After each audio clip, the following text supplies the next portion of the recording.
खुलुमबाय फुंबिलिनि खौराङाव बयखौबो बरायबाय। दिनै 25 जुन 2024 दासिम मोननैसो खौरां लानानै फैदों। आसा खालामो बयबो खौरांखौ खोनासंलांगोन होनना। दानिया फैदो दिनैनि खौराङाव।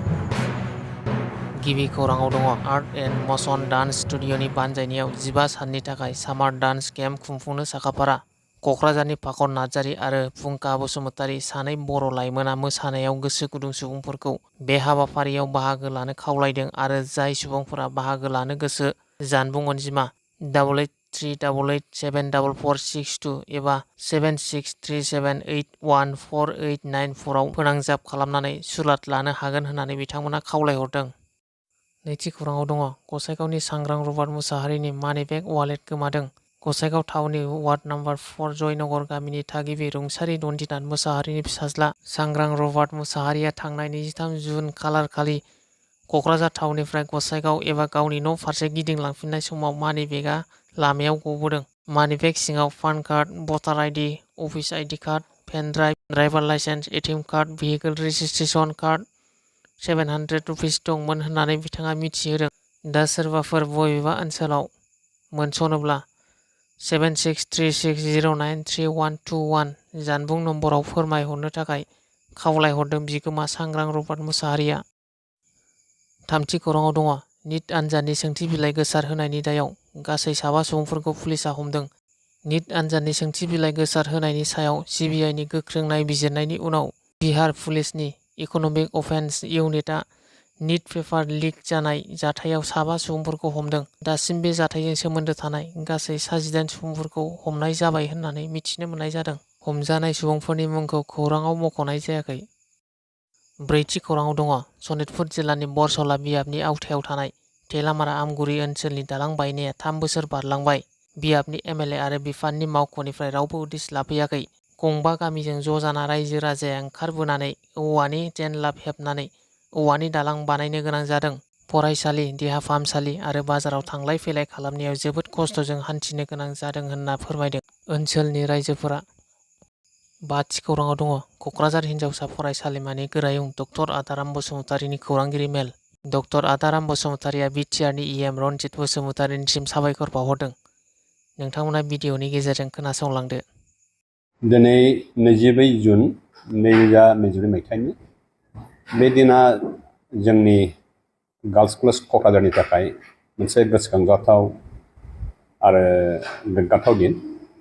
मानोना दिनैनि दिनाव जोङो जोंनि कलेजाव थानाय मोन 10 डिपार्टमेन्टफोरनि थाखाय आलादा अफिस एबा डिपार्टमेन्टेल रुम जोङो होनो हाबाय आरो बे रुमखौ अफिसियेलि इन'ग्रेट खालामनो थाखाय एबा फर्मेलि इन'ग्रेट खालामनो थाखाय बिटिआरनि मानगोनां एक्जिकिउटिभ मेम्बार श्रीजुत रनजित बसुमतारी बिथांखौ हांख्रायहरनाय जादोंमोन। जोंनि हांख्रायनाय बादि बिथाङा नुजाफैनानै बे हाबाफारिखौ बाथि सावनाय आरो फिथा हानायनि गेजेरजों बेखेवलांबाय। बे गोथार हाबाफारिनि बाहागो लागिरि बेखेवगिरि हिसाबै आङो बिथां इएम सारनिसिम गार्ल्स कलेज क'क्राझारनि जानानै साबायखर आरो गोजोननाय बावहरबाय। बेनि उनाव फरायसुलि आरो फोरोंगिरिफोरखौ लाफानानै 30 मिनिट जोङो रायज्लायनाय जाबाय। बेयाव बिथाङा जोंनि फरायसालिनि एबा फरायसालिमानि फरायसुलिफोरनि फरायनायनि सोमोन्दै जिउ दानायनि सोमोन्दै मेहेरगोनां बिबुंथि होलांबाय। बिनि थाखायबो आं बिथांखौ साबायखर बावहरबाय। गार्ल्स कलेज क'क्राझारा क'क्राझार टाउनाव थानाय गंसे फरायसालिमा, जाय फरायसालिमाखौ 1990 मायथाइयाव फसंनाय जादोंमोन। बे फरायसालिमायाव बै बोसोरनिफ्रायनो दिनैसिम जोबनो गैयै फरायसुलिफोरा एबा हिन्जावसाफोरा बेयाव फरायनानै गावबा गावनि संसारखौ जालांनायनि राहा लामाखौ लालांनो हाबाय। बै समाव एबा आथिखालावबो गोबां हिन्जावसाफ्रा एबा फरायसुलिफ्रा जोंनि कलेजाव एडमिसन लानो जोमै जोमै फैयो आरो माखासे फरायसुलिफ्रा खम पार्सेन्टेज मोननायनि थाखाय गुबुन फरायसालिमाफ्राव एडमिसन मोनैफ्राबो जोंनि फरायसालिमाफ्राव फैयो। बेवहाय गासै ओनसोलनि गुबुन गुबुन हारिफोरनि फरायसुलिफ्रा बेयाव फरायफैयो। आरो बे गुबुन गुबुन हारिनि फरायसुलिफोरनि ज' लोगो मोनलायनाय बे फरायसालिमाया गार्ल्स कलेज क'क्राझारा क'क्राझारनिल' नङा BTR ओनसोलनि गंसेल' हिन्जावसा फरायसालिमा जाय फरायसुलि एबा आइजोफोरनो एबा हिन्जावसाफोरनो आलादा गोहो जौगाहोनो एबा वमेन एम्पावारमेन्ट बे नोजोरखौ लानानै खामानिखौ मावबोगासिनो दङ। दिनै बेखेवनाय रुमखौ आसाम सरकारा ग्रेन्ट हरनाय बेनिफ्राय लुनाय जादों। फार्स्ट फ्ल'रनि बेखौ लुनाय जादों। बेनि थाखायनो आङो दिनैनि दिनाव आसाम सरकारखौबो बे ग्रेन्टखौ हरनानै बे नांथारगौ रुमफोरखौ लुफुंनायाव मदद होनो थाखाय आसाम सरकारखौ आङो कलेजनि प्रिन्सिपाल जानानै साबायखर बावहरनाय जाबाय। बे फरायसालिमायाव गासैबो आर्ट्स स्ट्रिमनिल' दङ।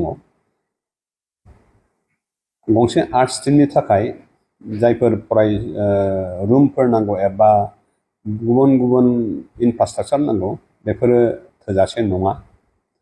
दिनैनि दिनाव टेक्न'लजिनि जुगाव जायफोर टेक्न'लजिकेल सापर्ट खालामनाय रुमफोर नांगौ बेफोरखौ जों दासिम मोनजोबनो हायाखै।